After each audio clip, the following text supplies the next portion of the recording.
Hi, I'm Chris James, and you're watching A Healthy Alternative. Today, we've got a very special guest. Chris Wyatt from our group is going to be sharing some of his story. He's lost a ton of weight, looks completely different. Hopefully, you guys have got a chance to see the thumbnail by now. But we're going to be getting into, where he was when he got started with this whole health journey, weight loss journey. What did he do to lose the weight, and what is he doing now? What's his perspective on the whole journey? So stay tuned. We're missing a piece of the puzzle. You start getting healthy and you just become a better person. We need to start focusing more on the individual.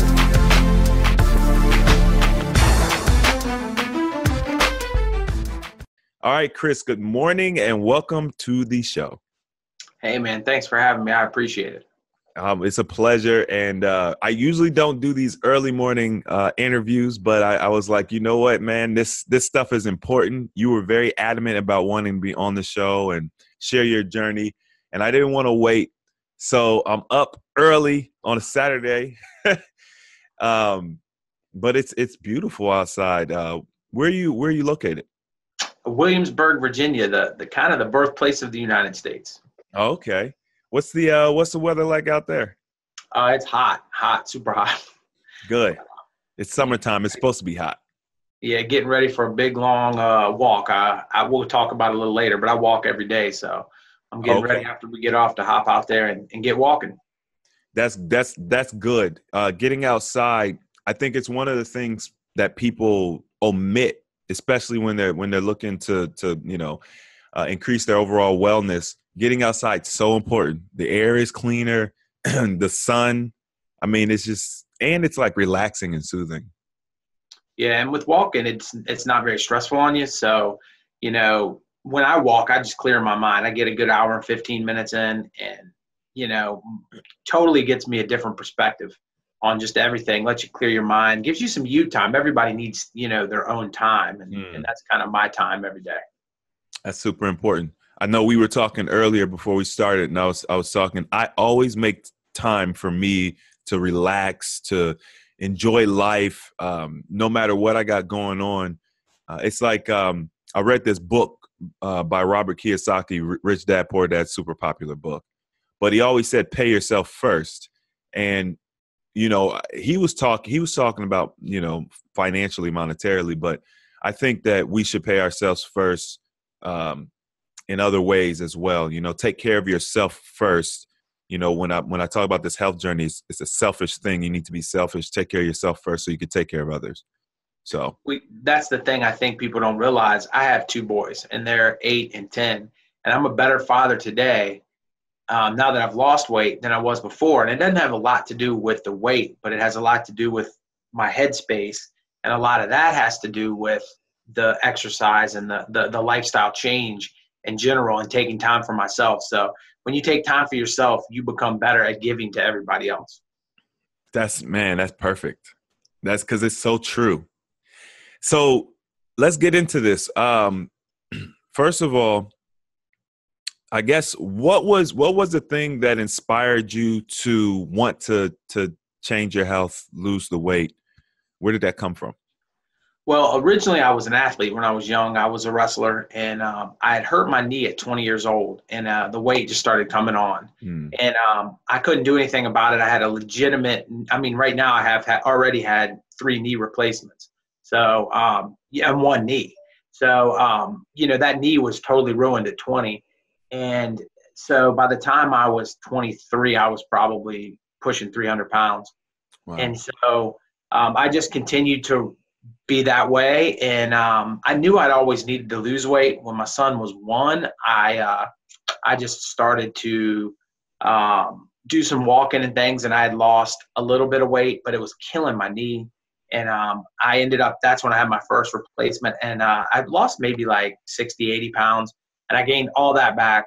And then I was up to 312-ish pounds, had real bad sleep apnea, had a lot of big issues and problems. And I knew I needed to do something, but I didn't know what to do. I had tried restricting food. I was never good at it. I've always been an overeater. And when you're an athlete, you can overeat. When Right. you're an athlete, you can eat all the time and you're burning so much energy. It doesn't matter, right? Well, when you're not an athlete anymore, that changes. And so I never changed my eating. Mm. And so I had big issues, but I caught Joe Rogan podcast, and he had Dr. Rhonda Patrick on there. And she started talking about time-restricted eating and intermittent fasting. I'd never heard either one. I did a quick Google, and then I said, you know what? This seems like it could be legit, and I don't really like breakfast. And I said, you know what? I think I could do this whole 16-8 thing. And so I started doing that. And, of course, as I'm sure you know, once you start down 16-8, some people stay there, but it just opens up all these other fasting things. Mm. And so then I started piecing together my own style, and the weight started coming off. And 11 months, I had lost 125 pounds. Wow. That's huge, man. That's losing 100 pounds in a year is phenomenal. I mean, you're pushing the envelope, 125 pounds, starting with intermittent fasting. You're right. Intermittent fasting is it's like a gateway drug, if you will, for a lot of people. Fasting in general, when you have that very first good experience with fasting, that's kind of like a motivator. I was actually talking to one of my brothers last night who has not really been for fasting. Everybody thinks I got my whole family fasting, but it's not true.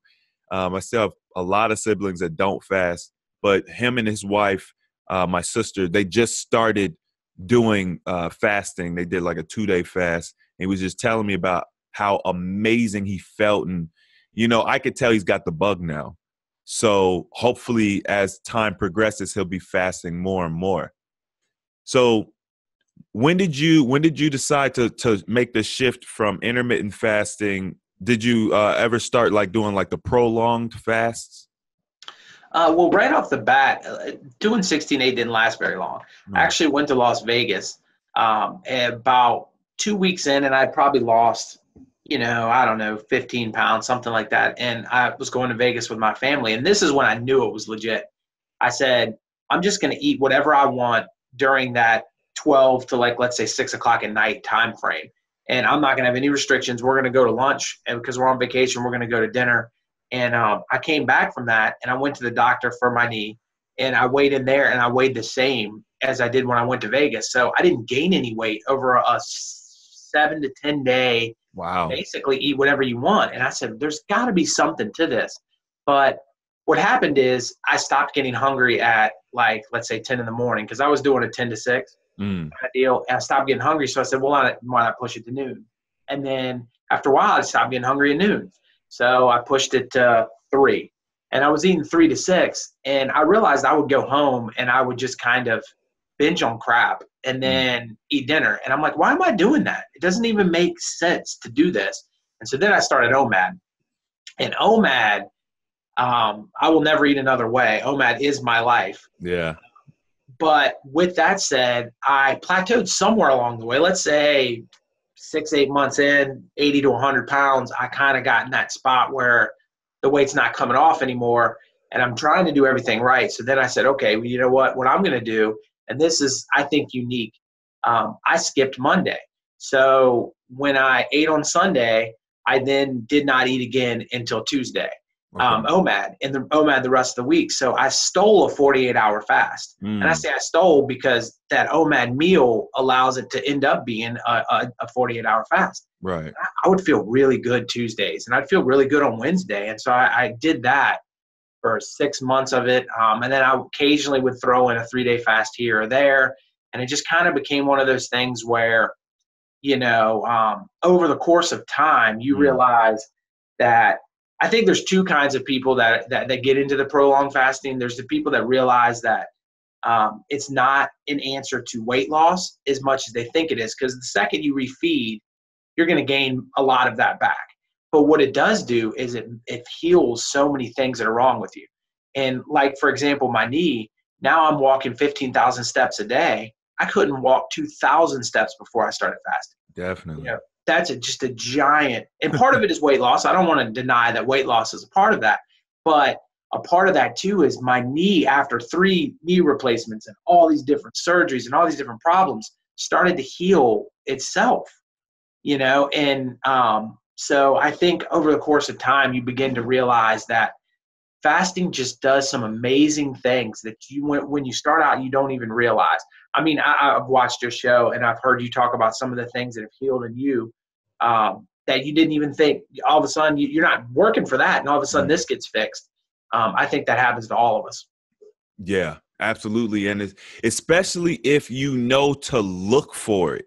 I was when I started my journey, because weight loss was never a factor for me. I was looking for every other little thing. So I was kind of blessed in the sense that, I was just like, well, what can fasting do outside of weight loss? Because I know so many people, they're just getting on a scale, and if that scale doesn't move, they're disappointed. But it's like your teeth get whiter. My dreams came back. I started getting better blood flow. I mean, the list just goes on and on and on.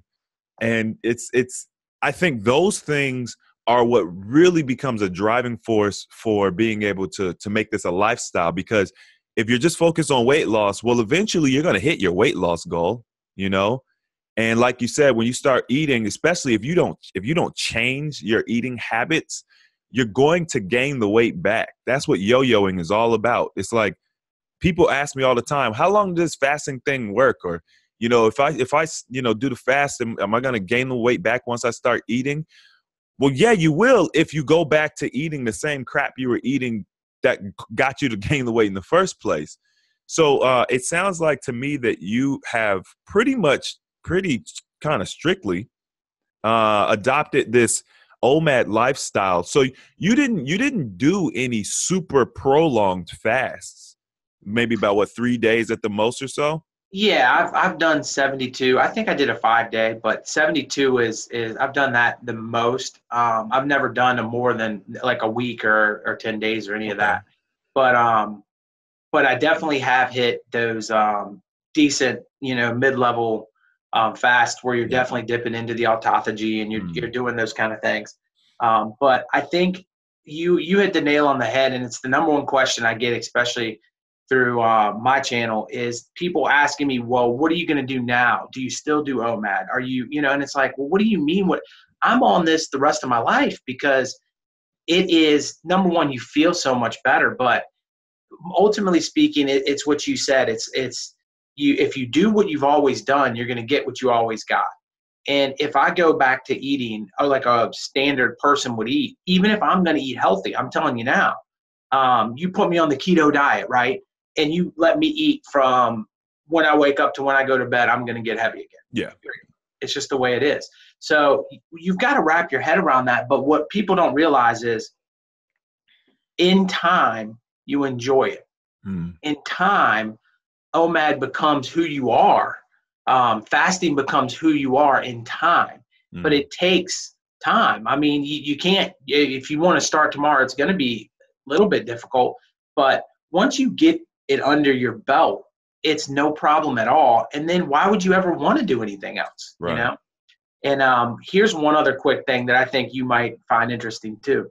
So I restricted no food when I started this thing. And so I'm losing all this weight. But as I lost weight, I told you I used to pig out on the junk food and all that. I noticed that my food choices have changed. And now I eat healthier. And it wasn't a conscious thing that I ever thought I'm going to do this. But you start to notice, because of fasting, when you're feeling better and when you're not. And so you start to make better decisions with your food choices, because you don't want to feel sick again. And you didn't even know when you started that you felt sick. Right. And I think a lot of people don't understand that. They're heavy and they're heavy and they feel like they're okay. They feel like that's what I feel like every day. But when you lose the weight, you realize that you were sick, and that the whole time you were sick. And so once you get a little bit, I try to tell people, it's like, well, don't worry about what diet you're going to do. That'll fix later. Let's get fasting first, and I think the diet will come into play as you start to feel your body change. 100%. That's something that I've noticed with pretty much everybody who is committed to some type of consistent fasting protocol.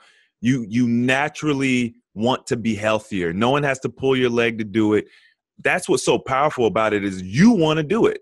One of the things I experienced, especially on some of my longer fasts, like around day 5 or so, I don't like going to the gym. I'm not a big fan of going to the gym, but I was just like, yo, I want to go work out like today, right now.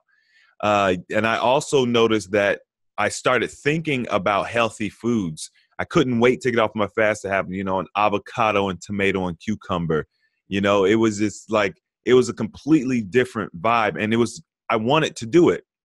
And I find that to be off, with many people. Actually, like I was saying with my brother last night, we were talking, he's like, man, I'm thinking more clearly. I want to eat healthier. I'm in the garden. I'm just, it's so transformative up here. That's the thing people don't really focus on, but that's huge.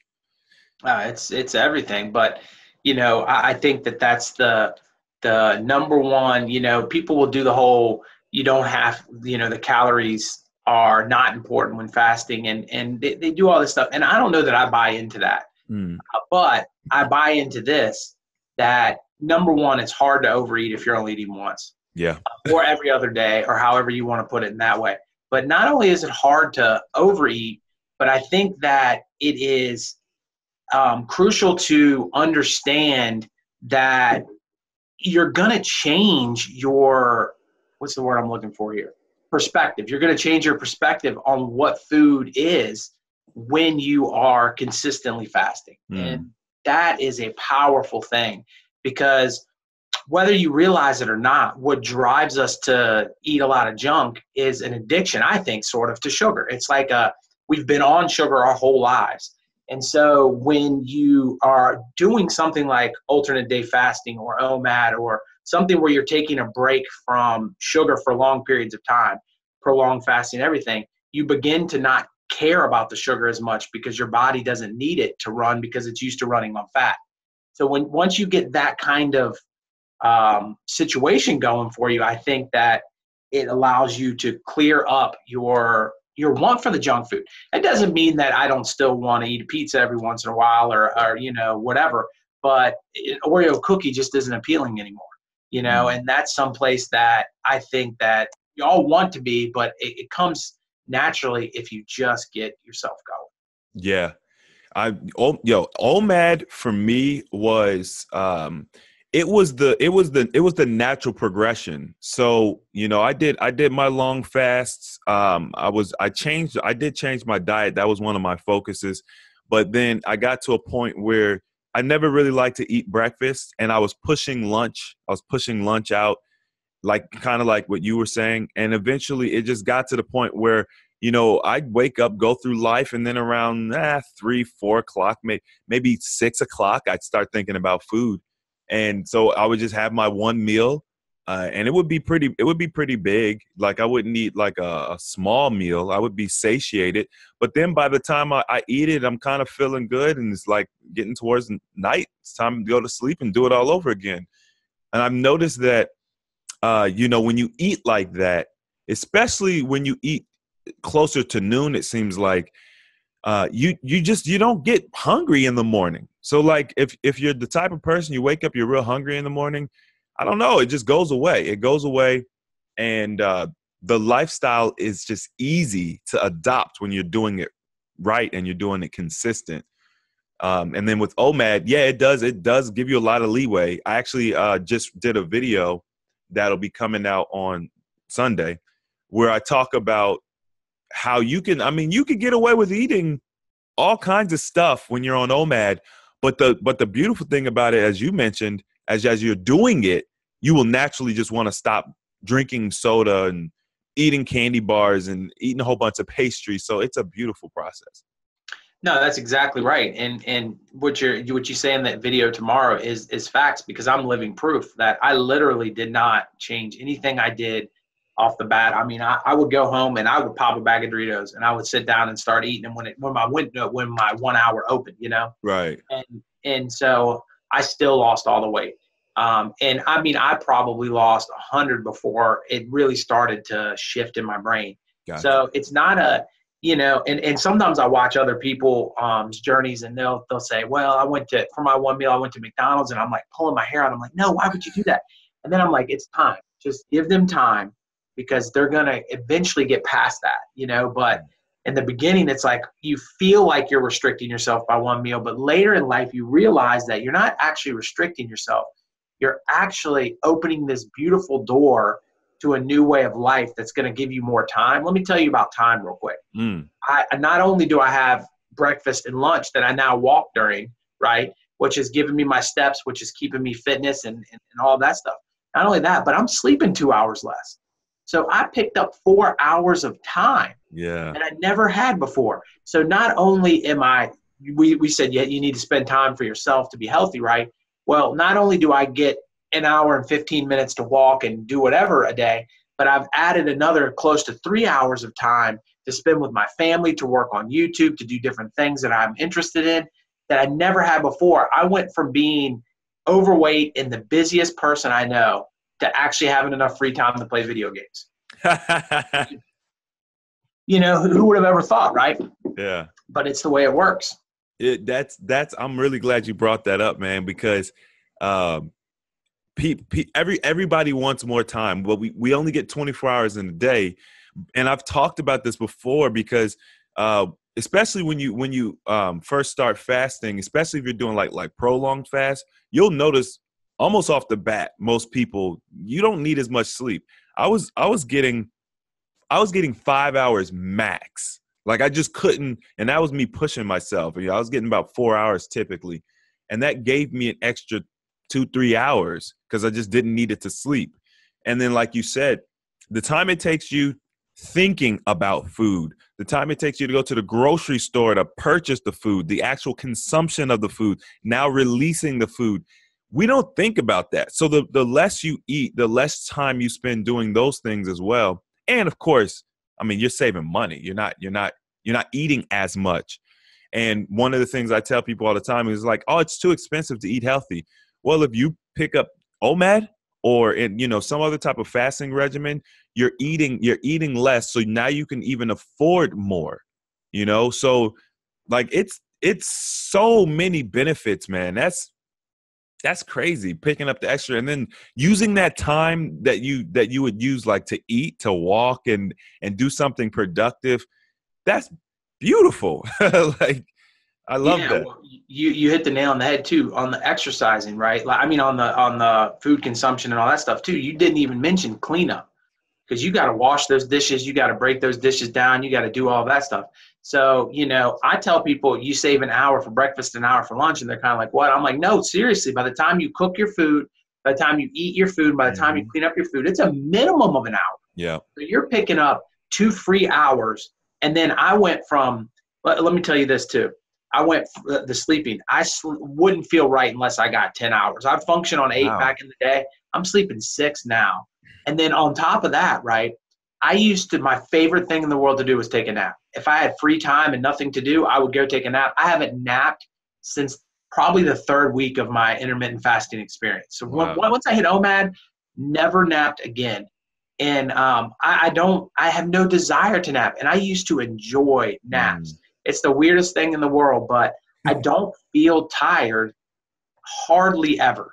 And my wife also got into fasting. Now, she was skinny when she married me and still is today. And so there's only been about a 15-pound shift. She went from like 145 to 130, but she doesn't have any more room to lose. But she's doing the same, kind of thing with her sleep and with her, it benefited her in so many ways too.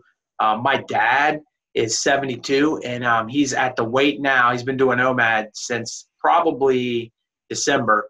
And he's now at the weight he left the Army at, 19, whatever it was, the Vietnam War. Think about that. And he's at 157 pounds at 5'11", and he's 72 years old.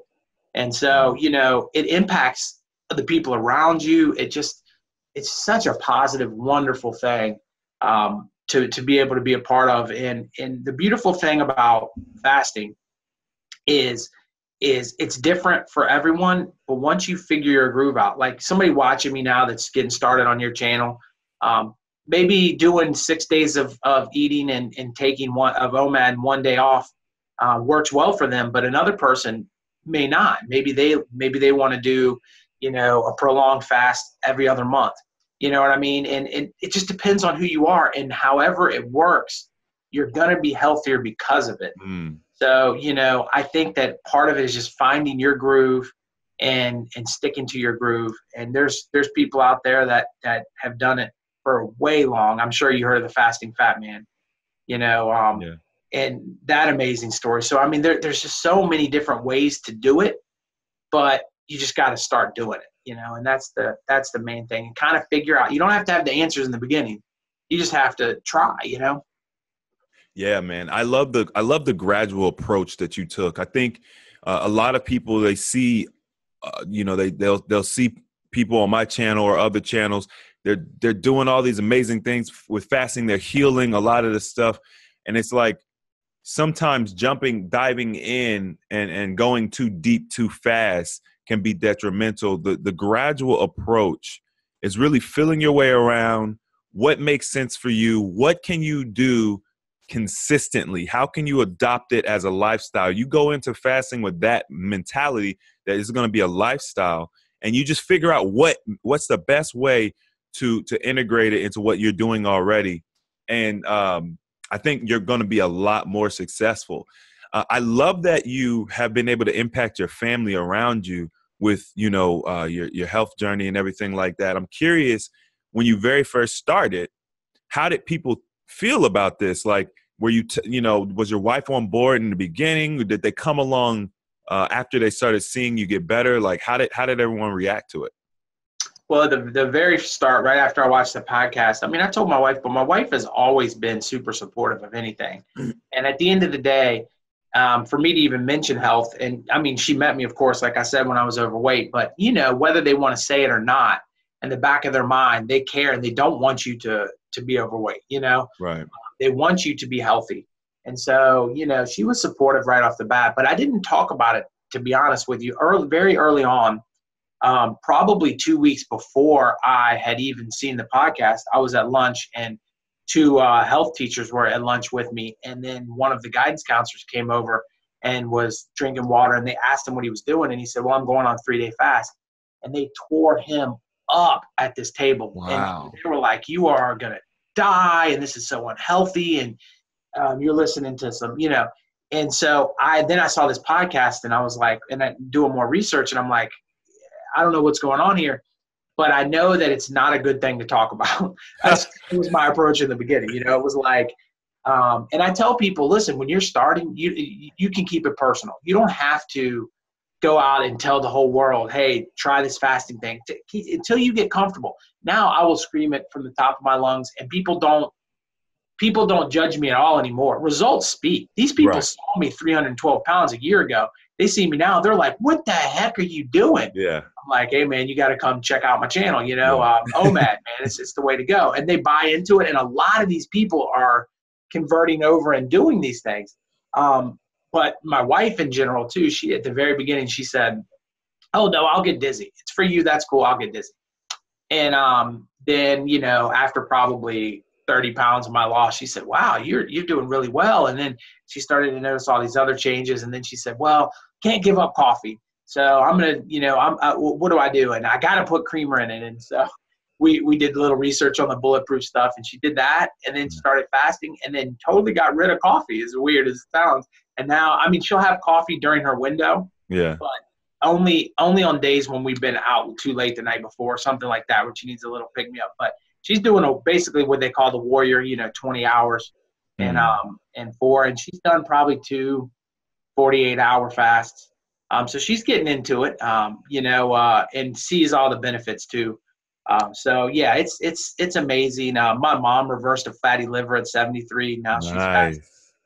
So it's trickled into so many people that are close to me. But I think that more importantly is that you are spreading the message, which is what I appreciate about yourself too, is spreading the message that the way we have learned about our health in our country and really in the world today, Mm-hmm. is not really accurate. In that, why would someone logically, even if they knew the answer, and I think a lot of them don't, I don't think people are intentionally misleading, but I think that if you knew the answer and the answer was, hey, listen, don't eat, then you're not now making any money. And that is a problem. When I can give you this prescription that's going to make money, and pharmacy makes money, and then I make money, and then you have to come back and get another prescription to deal with the side effects of that prescription, which gives me another visit.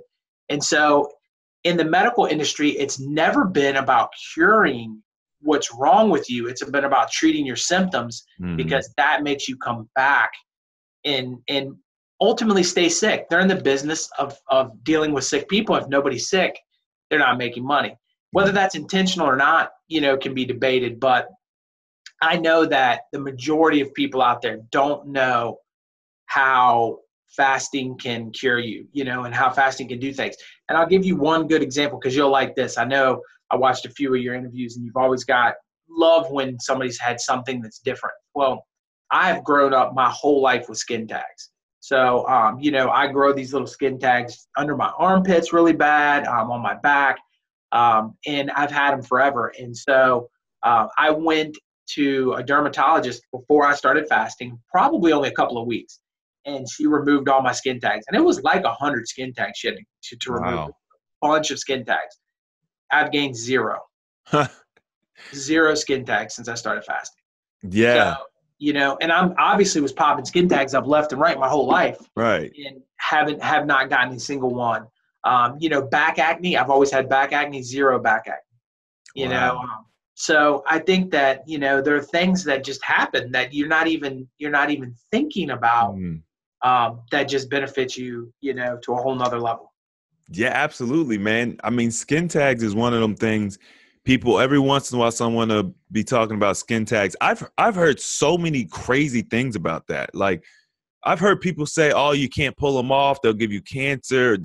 I've just heard so many crazy things about skin tags, and you're right, I've never had anyone tell me that fasting helped them remove their skin tags. So that's unique. I'm definitely going to add that to my list of benefits of fasting, because it's little stuff like that people kind of don't really think that's not a big deal or whatever. But I'm sure for you, that was a big deal. I mean, oh, yeah, man. Yeah, and there's someone else out there who might be listening to this right now, and they're like, I don't really have a lot of weight to lose. I feel like I'm fairly healthy, but maybe they got really bad back acne, or maybe they're dealing with skin tags. So those little tidbits, those benefits, they're huge for certain people. I was talking to one of my friends' about acne and just, skin in general. And I said, when you're constipated, you will have acne. And he was kind of like, well, I don't really know about that, because I'm pretty regular. Now this guy is he's overweight. I wouldn't say he's obese or anything like that. He's just kind of a typical overweight guy. Skin, not to be mean, skin doesn't look good at all. And But when I said, if you're backed up, you're going to have skin issues. He thought because he goes to the bathroom every day or whatever, that he's regular. So but it's like, when you're backed up, you could go to the bathroom every day. Sometimes you could eat so much that it forces the feces out of you every day. Right. And you're still backed up. But giving your body an opportunity to cleanse the intestines, and really scraping all that sludge and stuff off of the intestinal wall, the plaque, and then pushing that stuff out. That's when you're really going to see the relief, and then you see the big difference in your skin, because we just overeat, and we're just eating these processed foods. We're eating a lot of plastic, and even if you are continuing to eat garbage while you're doing fasting, just because you're eating less of it, so much less of it, you give your body an opportunity to push some stuff out. Did you notice a difference in your bowel movements? Did you see anything come out? Did you smell anything come out of your bowels? Well, the one thing you get pretty quickly when you're going through this process is how often you need to go. Where there were times when I was overweight where I would go twice a day, and now I don't know exactly. I know it's not every day, so there are days that I don't have to use the bathroom. So it just goes to show you that, you slow that whole process down. But yeah, I think there's definitely a point in which you you have that really hard and difficult bowel movement that gets through, that has obviously been stuck and for years, and that's definitely going to happen along the journey for sure, for pretty much everybody. I don't know when that time is, 6 months or whatever, after that lifestyle gets going, but at some point your body will say, okay, I don't need to hold on to this anymore. And you'll have that where you're sitting there for an hour and a half. It's a struggle, but it's a struggle that on the other side of it is a good, it's a good positive thing. And I think, most people don't even realize that when their stomach's growling, it's not because it's hungry. What it's really doing is contracting a muscle, because it's empty and they're not used to it being empty. So they don't feel the contraction. So, but that contraction is very natural, and it's just your stomach moving along the things it needs to move along. And it doesn't have to have food to do that. Right. So a lot of people misunderstand that aspect of it, and they think that that's a hunger pain or something, when in reality, man, that's something we should all know the feeling of, and we should know the feeling of on a regular basis, because that is naturally what our bodies were meant to do. I think it's just amazing that one of my arguments when I do speak socially about it, and somebody says to me like, oh, come on, man, you're starving yourself. I'm like, do you think 300 years ago to the beginning of time with man, they were eating 3 square meals a day? Like, how do you think we evolved? Do you think our bodies don't know what to do with what we're doing to them? Right. And I think that's what the world is missing right now. And once you really just take the science out of it, because you can argue this study and I can argue that study, and we can sit here the rest of the day and we can argue because there's not enough real research done. Right. But at the end of the day, if you just use your brain for a half a second and say, how do we react differently from when we reacted then? And obviously we don't need to eat as often as we eat, and the junk too and all that, but just as often as we eat is a huge problem. Yeah. Even if you go back 50 to 100 years, I mean, we're talking parents and grandparents, they weren't eating like this. So when you ate at home at the dinner table, right? Every time you had a meal, you ate at home.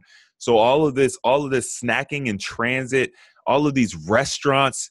I mean, keep in mind that when McDonald's started, I mean, they had to teach people how to come to the fast food restaurant. People were like, why would I go to McDonald's to buy a hamburger when my wife can make one at home? You know what I mean? Like, so we've been slowly trained into this lifestyle. And then, of course, in the 90s or the late 80s, when they introduced the food pyramid, or the revision for the food pyramid, and they're talking about the 3 square meals a day, and they're showing you all the things you're supposed to be eating the most of, and it has destroyed us. Diabetes is affecting like 100 million people now, whereas not even 20, 30 years ago, diabetes was really just a footnote. I mean, it's like you're 12,000 people or something, or 12 million people or whatever it was. I can't remember the exact number, if it was 12 million, 12,000, but it was a much smaller number than 100 million, a third of our population.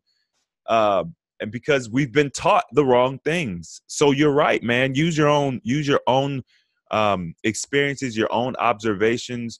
I mean, we are sicker and bigger than ever before. And I guess I have the benefit of, I lived in the interim between when it was starting to get bad and now where it's really got bad. So I've been able to see it. Some people are born a little bit later, and they this is kind of how it's always been. We've always been like this, but it's so easy to change. I'm curious, because people always ask this question, so I always want to make sure to ask this question. what was your loose skin like now that you lost 125 pounds? Yeah, that's a good question. I don't think it's that bad. I mean, I'm not gonna lie. There's a little bit like, I mean, you can see there's a teeny bit there on the back of the arm, Right. and there's maybe a finite on my belly, and I had big love handles, and there might be a little bit there, but not to a point in which I feel like, where you've seen other people and they have this, and it's just like, whoa, Right. no, I think it's nowhere near as bad as it could be, especially because I lost the weight at 40 years old. So, when you think about that, the older you get, the more likely that loose skin's gonna, come into play a little bit. Right. But I don't know if that's a part of the fasting, tighten some of that up, if it's part of genetics or if it's a combination of both. I think some people are going to be more susceptible to it and other people aren't.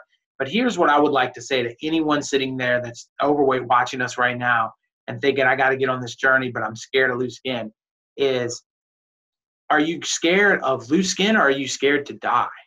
Like, let's be realistic here. Let's speak facts here. Being healthy is always better. And worrying about the one place that I have come in my life at 40 years old is that you don't need to, whoever is outside of your, like, let's say your direct house, right? What their opinion of you does not matter at all, right? So when you get to that headspace to where, okay, maybe my skin is a little bit loose, but the people that love me still love me, and it's going to be okay. Then living longer for those people is more important than your appearance of whether you have the skin or not. So Right. I would tell people, just get going. Don't worry about the skin. Most likely you're worried about nothing. My granddad used to always tell me, only 25% of the things you worry about come true, and then only 10% of that comes out wrong. So even when things come out the way you thought it was going to come out, most of the time it works itself out anyway. So, Yeah, you're worried that's I mean, dude, the loose skin, okay, I never been like really obese. So I don't understand it. But when I would hear people say that, I'm like, wait a minute now. You're telling me that you're so worried about this loose skin that you'd rather put your life in jeopardy. And of course, that speaks to our society today. We're very into looks and appearance and things, and I understand that. But what I found with fasting, when you adopt fasting across the board, young, old, no matter what your race, religion is, genetics, I have not found anyone who does fasting to lose weight and has that typical loose skin where you're like, it's like a shirt you're pulling off your body. I haven't seen that. And I think that, having a little bit of skin that needs to be toned or tightened it's going to happen. I personally, I don't even consider that loose skin, because when I think about loose skin, I'm going on YouTube. If you go on YouTube and you look up loose skin, these guys are pulling, shirts off their body. It's so much skin. And I haven't found anyone who's lost, 100 pounds with fasting that has that. I just haven't seen it. I ask everybody. My brother Steve, he has, virtually he hasn't, I don't think he has any loose skin at all. Not even the little stuff that you have. Of course, he has some weight still to lose. John had a little patch at the bottom of his stomach. We did a video about loose skin, and people were like, "What's that at the bottom of his stomach? That's loose skin." And I'm like, are you people insane? Like, are you just trying to, you want to hold on to this loose skin thing? But like, John's got abs now, and you could go to those fitness guys. You could look those fitness guys who have lost 100 pounds, and their loose skin is way different from what John has. And the thing is, they did the traditional route. They did caloric restriction. They did heavy exercise, probably eating, a very specific high protein diet or whatever it is that they were doing. I guarantee you their journey was much more difficult. and they were paid back with this massive amount of loose skin. And these guys, they have so much loose skin. They're still very self-conscious about it. A lot of them hide it in their pictures. They have these long. I've watched this stuff. This is my wheelhouse. I've watched this stuff. They're still traumatized about this stuff. John don't have that. My sister doesn't have it. And so how you decide to lose the weight is so important. And I think it speaks to how natural fasting is. It's such a natural process. So I don't think that you got to worry about loose skin at all. That's just my personal opinion. But yeah, and I think I want to go back to something you touched on earlier, but I do think that not only does the loose skin, but with the benefits, and now we're learning more about autophagy, I think over time it'll continue to tighten up too. Like the little bit on my arm will probably shrink over time because my body will eventually have nothing else to work on. If it's already eaten all the bad stuff out of my brain and out of my liver and all, right. once it's gotten to a point where it's like, okay, I've eaten everything I need to, let me start working on eating these extra blood vessels and close the skin up. Because that's the main reason why your skin stays there is a bunch of blood vessels grow. You have to get more blood vessels to produce that much skin in the first place, and then they don't just go away. So, eating it up, I think fasting will do some of that. I can't guarantee it, but I think it will. But back a little bit ago when we were talking about diabetes and all the issues there, I wanted to say this real quick, that did you know that 20,000 people, I believe is what the statistic is, die of gunshots a year, and 300,000 die of obesity, 300,000 die of diabetes, and 2.9 million die of heart failure in our country every year. And we have a war against guns. We have a war against we have all this political push for these gun laws and for all these changes, but nobody wants to talk about what's really killing people. And then I don't mean to make it a racial thing, but diabetes is decimating the African-American community and no one is talking about it. Yet they put African-Americans in food deserts where there's nowhere for them to get fresh fruits and vegetables. They can only go to corner stores that are filled with soda and hot dogs and, the things that we don't want to eat. And we have this just big, huge, I'm going to call it fake news. I'm going to use our president's term against them there. We have this fake news that we're dying because of guns and that there's these problems when in the real world, there are so many more African Americans buried a year because of diabetes than there are gun violence. And until we fix the way we eat, and it hurts all minorities, and it's creeping all over the white community too. So it's not like it's just a racial thing. It's really a worldwide thing. And we are absolutely we need to be having a war against the way we eat, the standard American diet, the food pyramid. We need a war against all of the stores on every corner that are giving us things that we don't need. It's sad to think that our priorities, are so twisted and messed up, Dude, I'm glad you brought that up. That's such a important point, because that's one of the things that I noticed when I started doing this research.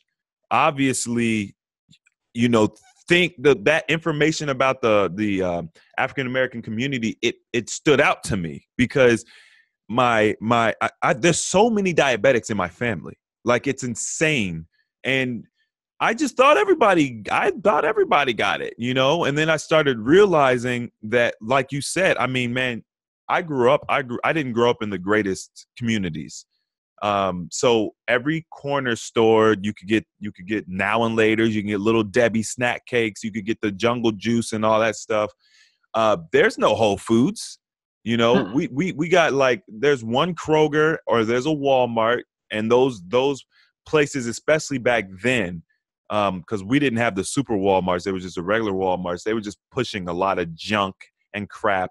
The Krogers didn't have a very good variety of foods because they claim that they only put certain foods in certain regions and certain stores because that's the demand. But the reality is the demand is what you're supplying us with. Like we don't realize the power that we have. We don't even understand that this is a problem. So yeah, I noticed that, gun violence was huge. I mean, everyone's talking about this gun violence, and like you said, you've got millions of people every year dying from disease. I mean, especially diabetes. Diabetes didn't even exist. Preventable disease. Preventable. Then I further found out, and this is not to slight any doctors at all. This is just what it is. Death by doctor is in the top 5 ways Americans die, period. Death by doctor. You mean to tell me that we're dying by doctors more than car accidents, guns? I mean, like, and arguably drugs. We got a war on drugs, and it's like 18,000 people die a year from overdose. You got to multiply that times 10, and you haven't even caught what overweight is doing to us. Right. I mean, that obesity is a beast. We're dying younger and younger. I mean, 55, 60 years old. We're dying of heart attacks and stuff. It's absurd. I just read the other day that for the first time in the history of America, our children have a shorter life expectancy than we do. I heard that too. I mean, that's just a sad fact that we are killing ourselves by food intake while other people profit off of our misunderstanding of reality. I mean, really, that's what it boils down to. And this is coming from a guy that used to laugh at people. Like, when somebody told me something about organic, I'd laugh at them. I'd be like, what are you talking about? Like, you're an idiot, right? And then, but as you go on this journey, you learn more and more, and you educate yourself more and more, and you just realize that they really are spraying all those vegetables with pesticides. And if you're not careful, then you're going to get something that is genetically modified. You think about it, watermelon, when you were a kid, did it have seeds in it? Oh, yeah. Mine too. I couldn't. Seedless watermelon. What is that? There was no such thing. It's a genetically modified watermelon, right? So what are they modifying that with? And how does that impact your health? Maybe it's nothing. Maybe seedless watermelons are perfectly fine. I don't know. But there's a good chance that has something in it you shouldn't be ingesting. And, we're doing it on a daily basis. It really is a joke, but you mentioned, like how there'd be a Kroger or a Walmart. A lot of times, too, something you didn't think about, but a lot of times those stores aren't even within a 10-mile radius of that neighborhood. So you've got to get to that store, and how many people in that neighborhood have transportation? So realistically, they are stuck at that corner store, whether they want to be or not. And then they're going to make decisions based off of that. And it's been statistically proven, too, that the guy that makes it out of that neighborhood and goes on to whatever success, doctor, lawyer, whatever, he still eats from the 7-Elevens and corner stores when he's an adult, because that's how he grew up and what he learned, his environment when he was a child. Right. So he's still going to die early, even though he made it out of the neighborhood, The habits go with you. It's a sad thing. Where are the politics talking about this? Where are the politicians? Where are the, because they don't care. Because, again, who's backing the politicians, right? The food industry, Absolutely. Right? Who's backing pharmacy? The food industry. So at the end of the day, it all boils down to somebody needs their pockets to get bigger, and your health isn't on their agenda. Right. You have to take control of your health. Yep. Stop allowing a government entity to tell you what is healthy for you, what you could put in your mouth. Man, these studies are tainted. That's the reason why, like, you'll very rarely hear me talk about studies and science and research. I really talk about my personal experiences, the experiences of other people close to me and people such as yourself, because that's real life. A study, a controlled environment where you've got funding from this big company, it's backed by that guy. They all have agendas. And it's been proven through time. You could look at these studies that they manipulate the numbers. It's like they sway you one way or the other based on, whatever it is they're trying to accomplish. And even sometimes the people involved in the studies don't really fully understand what's going on. I mean, the level of manipulation when it comes to our science nowadays, what's being taught in schools, it's fundamentally flawed. And so if we don't take this stuff into our own, like, so when you mentioned, or, you know, the GMOs, right? So our parents, there was no organic or whatever conventional. It was just fruit. It was just vegetables. Everything had seeds in it. So it hasn't been that long that this stuff's been around. There's no studies. There's no 50-year studies on the effects of genetically modified or hybrid foods. They don't exist. No one's saying, okay, we looked at this individual over the span of 50 years, how they, adapted to eating this modified crap. You're talking about being able to modify a plant to produce a pesticide, some type of naturally produced pesticide, which is not natural, so that bugs don't eat it. So it's a poison for the bugs. So what do you think it is for you? Like, are we immune? So if it's a poison for bugs or animals or something, it's not a poison for humans. It doesn't affect us. Like, this is what we think, because we've been taught. It's like, if it's poisonous for an animal, it's poisonous for you. Poison is poison. And so, it's even with the organic stuff, man, you got to be careful, because it's like, someone can label something organic. It's like, it's so much work. The best thing you could do is really have gardens. All of our parents had gardens. My grandpa had a garden, and it's like none of us have gardens anymore because of our lifestyles have changed so dramatically.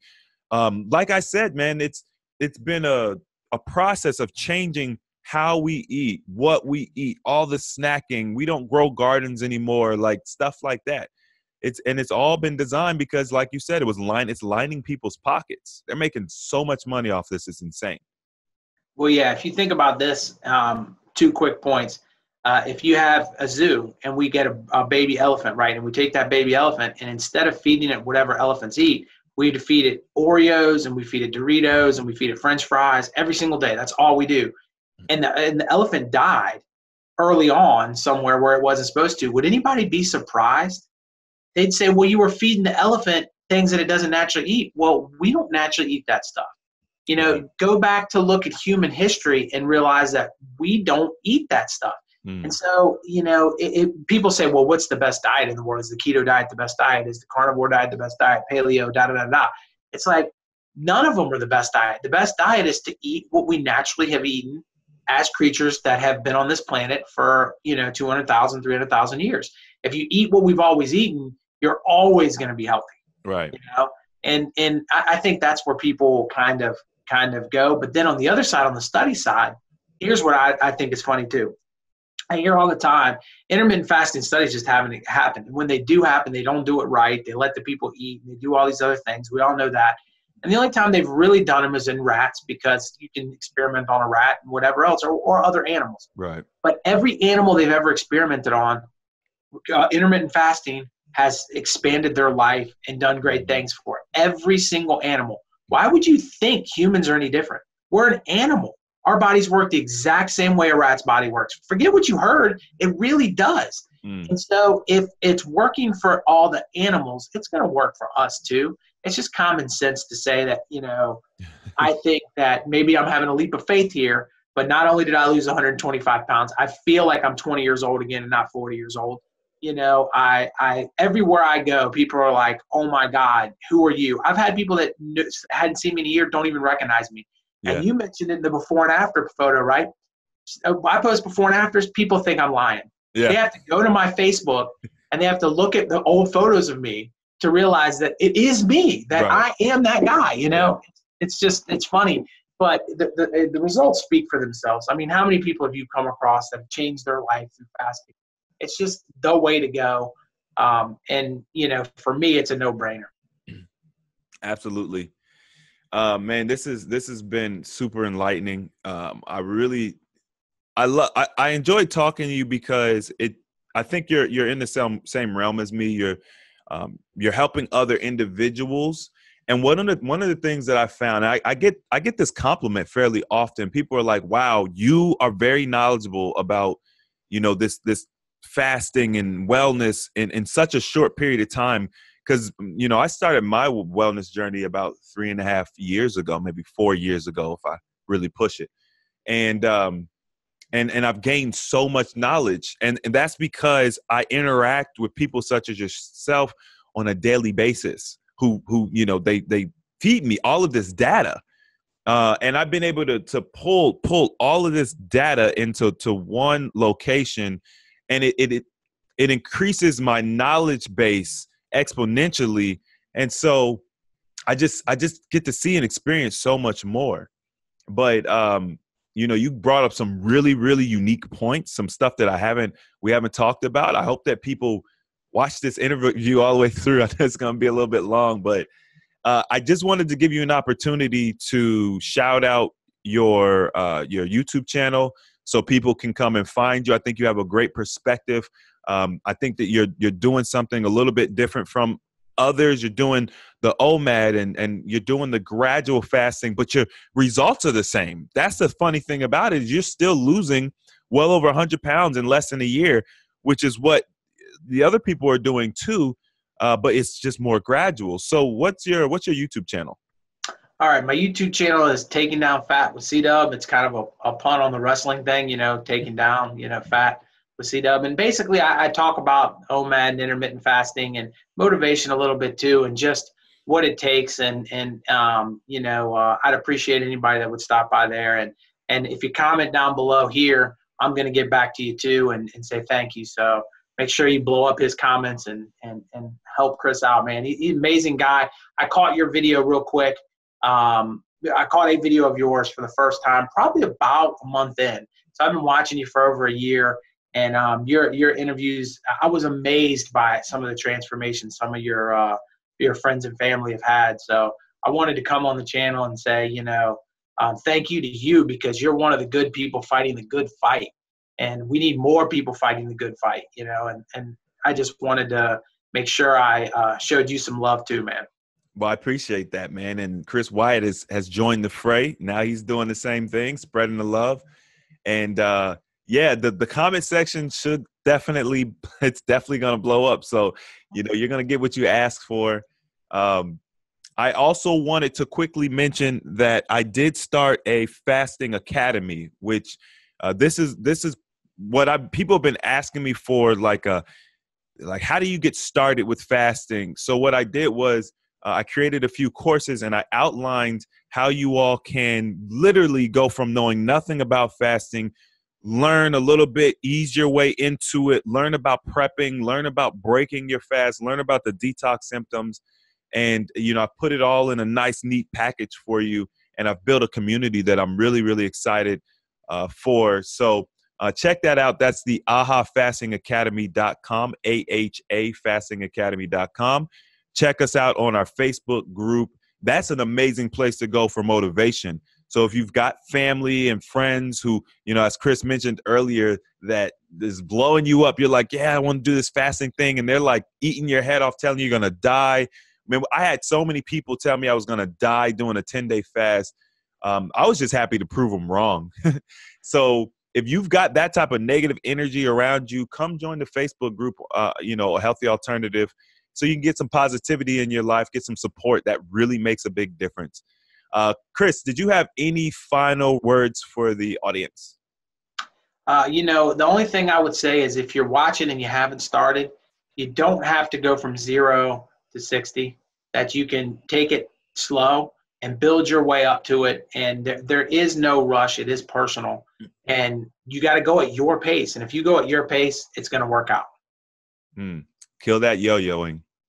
Yeah. Oh, yeah. Yo-yo. Oh, God. Yeah. We'll have to do another video, you and I, on that one, man. Good gracious. That yo-yoing's crazy. Yeah, I definitely. Hey, also, if you want me to come and you know, be on your show, I'm open to doing that as well. You know, absolutely, collabing and all that stuff. So, hopefully, you all enjoyed this video. I think it was. I mean, I learned a lot, and you know, it's always fun for me to have these interactions. But if you did, make sure to hit the like button. If you want to see more videos like this, don't forget to subscribe. And as always, the application of knowledge is power. And we will see you all next time. Peace. All right.